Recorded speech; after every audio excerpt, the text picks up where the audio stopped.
Penilaian hasil belajar peserta didik sangat penting untuk mengetahui perkembangan pembelajaran dan menyimpulkan hasil pencapaian pembelajaran.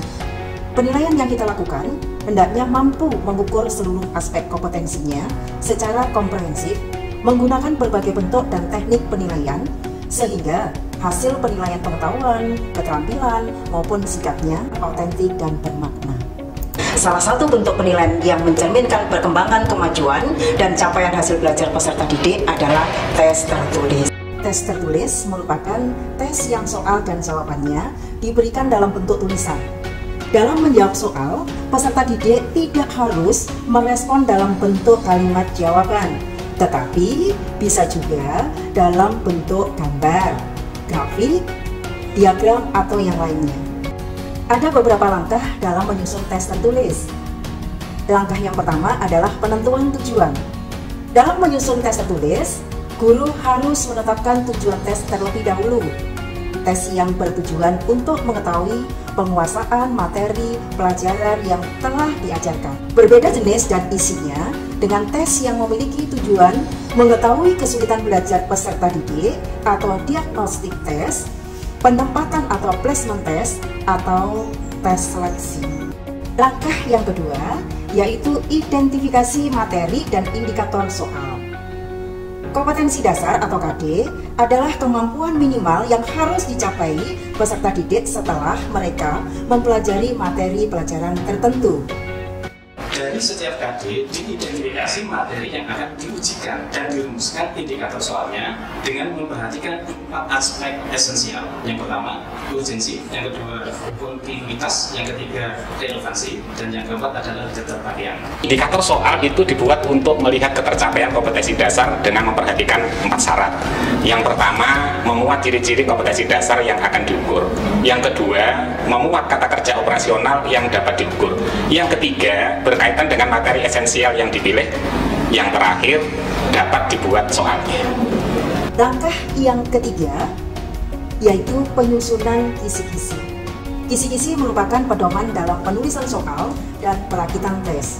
Dengan adanya kisi-kisi, dapat dihasilkan soal yang sama atau paralel dari segi kedalaman dan cakupan materi. Komponen kisi-kisi tersebut terdiri dari 1. Identitas yang meliputi jenjang pendidikan, kemudian ada program atau peminatan, materi pelajaran, kurikulum yang digunakan, dan jumlah soal. Yang kedua, kompetensi dasar. Yang ketiga adalah materi, sedangkan yang keempat adalah indikator soal, sedangkan yang kelima adalah level kognitif, selanjutnya ada nomor soal, dan yang terakhir adalah bentuk soal. Syarat kisi-kisi soal yang baik itu mewakili isi kurikulum dan kompetensi. Selanjutnya, komponen-komponen yang rinci, jelas, dan mudah dipahami. Yang terakhir, dapat dibuat soalnya sesuai dengan indikator dan bentuk soal yang telah ditetapkan. Langkah yang keempat yaitu penyusunan butir soal. Dalam penyusunan butir soal harus berpedoman pada kisi-kisi yang telah dibuat serta sesuai dengan kaidah penulisan soal. Apapun bentuk soal yang akan dibuat, hendaknya memperhatikan 3 hal, yaitu materi, konstruksi, dan bahasa.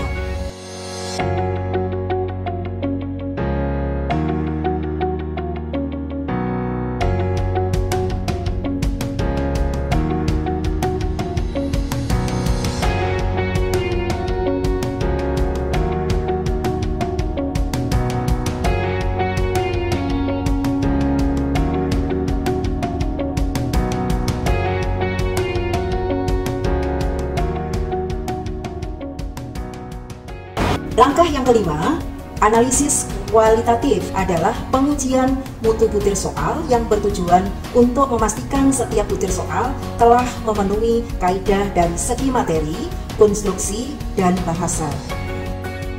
Analisa kualitatif dilakukan sebelum soal diujikan. Pelaksanaan analisis dilakukan oleh ahli materi, ahli konstruksi, dan ahli bahasa. Bisa dilakukan oleh guru itu sendiri atau melibatkan guru lain yang serumpun. Dari hasil telaah, soal-soal tersebut dapat diklasifikasikan menjadi 3. Yang pertama, soal diterima. Yang kedua, soal direvisi. Dan yang ketiga, soal ditolak.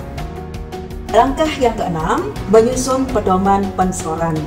merupakan panduan atau petunjuk bagi guru dalam memberi skor atas jawaban soal-soal yang telah dibuat. Pada soal pilihan ganda, isian, menjodohkan, dan jawaban singkat disediakan kunci jawaban karena jawaban dapat diskor dengan objektif. Sedangkan pada bentuk soal uraian harus memiliki pedoman sekoran yang jelas dan rinci. Pada soal uraian objektif, pedoman pensekoran berisi batasan, kata-kata kunci, konsep. Sedangkan untuk soal uraian non-objektif, memuat kemungkinan-kemungkinan jawaban atau kriteria-kriteria jawaban yang ada. Langkah yang ketujuh, telaah kuantitatif dilakukan untuk mengetahui kelayakan butir soal dengan mengujikannya pada peserta didik. Selama pengujian, perlu kita ciptakan suasana yang nyaman. Hal ini agar hasilnya optimal dan juga benar-benar dapat dipercaya.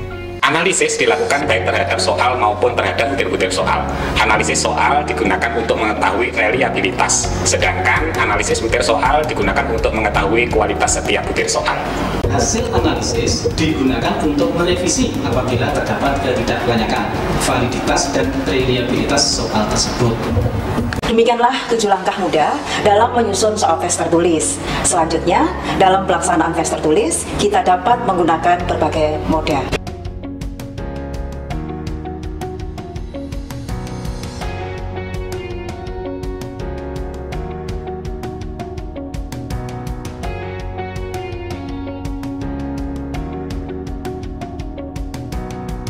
Kreativitas dalam melaksanakan asesmen di era industri 4.0 sangat beragam.